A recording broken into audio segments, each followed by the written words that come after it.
ये है talks news network और आप देख रहे हैं पॉलिटॉक्स, राजनीति का कच्चा चिट्ठा। जयपुर नगर निगम ग्रेटर मेयर के निलंबन मामले में राजस्थान हाईकोर्ट से सौम्या गुर्जर को बड़ा झटका लगा है। हाईकोर्ट ने गुर्जर की याचिका को खारिज कर दिया है। साथ ही सरकार को 6 महीने के अंदर मामले की न्यायिक जांच पूरी करके उसे अवगत करवाने के लिए कहा है। हाईकोर्ट में यह फैसला जस्टिस चंद्र कुमार सोनगरा और पंकज भंडारी की बेंच ने सुनाया है। हाईकोर्ट के इस फैसले के बाद कार्यवाहक मेयर शील धाबाई के लिए अगले 6 माह तक मेयर पद पर बने रहने का रास्ता भी साफ हो गया है। हाईकोर्ट के इस फैसले पर सौम्या गुर्जर ने अपनी प्रतिक्रिया देते हुए कहा कि वे अभी कोर्ट के आदेशों की कॉपी का इंतजार कर रही है। कॉपी आने के बाद उसका विधिक अध्ययन करवाकर आगे अपने विधिक अधिकारियों का प्रयोग करेगी। हालांकि सौम्या गुर्जर से जुड़े कुछ सूत्रों का कहना है कि सौम्या गुर्जर हाईकोर्ट के फैसले के खिलाफ सुप्रीम कोर्ट का रुख कर सकती है।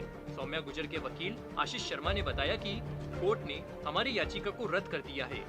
अब हमारे पास आगे इस आदेश के खिलाफ सुप्रीम कोर्ट में SLP दायर करने का विकल्प भी है। इसके अलावा हम आदेशों की कॉपी का अध्ययन करेंगे और उसमें देखेंगे कि कोर्ट ने सरकार के किन बिंदुओं को आधार मानते हुए ये फैसला दिया है। अगर इन बिंदुओं में कुछ कमी दिखेगी तो हम फैसले रिव्यू के लिए भी याचिका दायर कर सकते हैं। हाईकोर्ट के फैसले के तुरंत बाद निगम मुख्यालय में अब निलंबित मेयर सौम्या गुर्जर की नेम प्लेट के नाम को हटाकर सिर्फ महापौर लिखा है। ग्रेटर नगर निगम मुख्यालय कल तक मेयर के चैम्बर के बाहर निलंबित मेयर का नाम लिखा हुआ था और गुर्जर के नाम को सफेद कागज से ढका हुआ था। लेकिन फैसले के बाद अब यहाँ केवल महापौर ही लिखा हुआ है। किसके आदेश से सौम्या गुर्जर का नाम हटाया गया है, निगम के अधिकारी नहीं बता रहे हैं। नियम अनुसार जब तक निलंबित मेयर को बर्खास्त नहीं किया जाएगा तब तक नाम हटाया नहीं जा सकता। वहीं बीजेपी प्रदेशाध्यक्ष सतीश पूनिया ने कहा कि न्यायालय का फैसला है और न्यायालय के फैसले का सभी लोग उसका अनुसरण करते हैं। रही बात उस फैसले के समीक्षा की और कानूनी पहलू की, तो पार्टी की जो लीगल सेल है वो उस पर जो ओपिनियन देगी उसके आधार पर आगे बढ़ेंगे।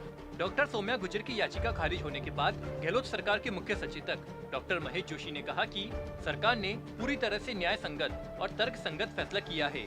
यह फैसला भी इस बात का परिचायक है। राजस्थान में किसी भी तरह के अनैतिक कार्य और अनुशासनहीनता बर्दाश्त नहीं होगी। जो जैसा करेगा वो वैसा फल भुगतेगा।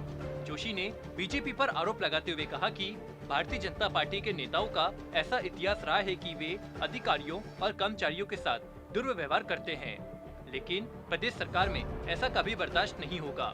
इस फैसले से प्रदेश भर में एक संदेश जाएगा। सौम्या गुर्जर की तरफ से कहा गया है कि महापौर का नाम FIR में नहीं था। इससे साबित होता है कि उनके खिलाफ कोई अपराध नहीं था। उनको निलंबित नहीं किया जा सकता। यह पूरी तरह से राजनीतिक कदम है और आनन फानन में सभी निर्णय करते हुए एक तरफा फैसला किया गया है। जब महापौर पर जांच प्रभावित करने की संभावना हो सकती है तो एक IAS अफसर इससे अलग कैसे हो सकता है। सौम्या के अधिवक्ता ने एक्ट की धारा 39 पर सवाल उठाते हुए कहा कि जनप्रतिनिधियों को इस तरह से हटाने के प्रावधान पूरी तरह से गलत है। प्रारंभिक जांच में नैसर्गिक न्याय के सिद्धांतों की अनदेखी होती है तो जुडिशियल रिव्यू किया जा सकता है। धारा 39 के परंतुक में प्रावधान है कि जांच से पहले जनप्रतिनिधि से स्पष्टीकरण मांगा जाएगा।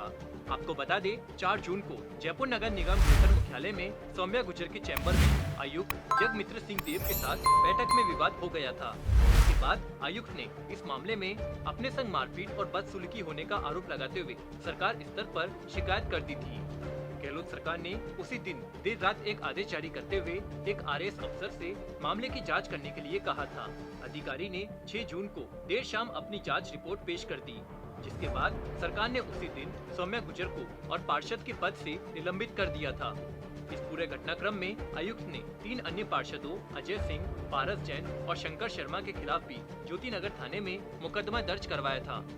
सरकार ने मेयर के साथ साथ इन तीनों पार्षदों को भी निलंबित कर दिया था। साथ ही सरकार ने सौम्या गुर्जर के मामले में न्यायिक जांच भी शुरू करवा दी थी। गहलोत सरकार के इसी फैसले को सौम्या गुर्जर ने राजस्थान हाईकोर्ट में चुनौती दी थी। पॉलिटॉक्स ब्यूरो, जयपुर। ये है टॉक्स न्यूज नेटवर्क और आप देख रहे हैं पॉलिटॉक्स, राजनीति का कच्चा चिट्ठा।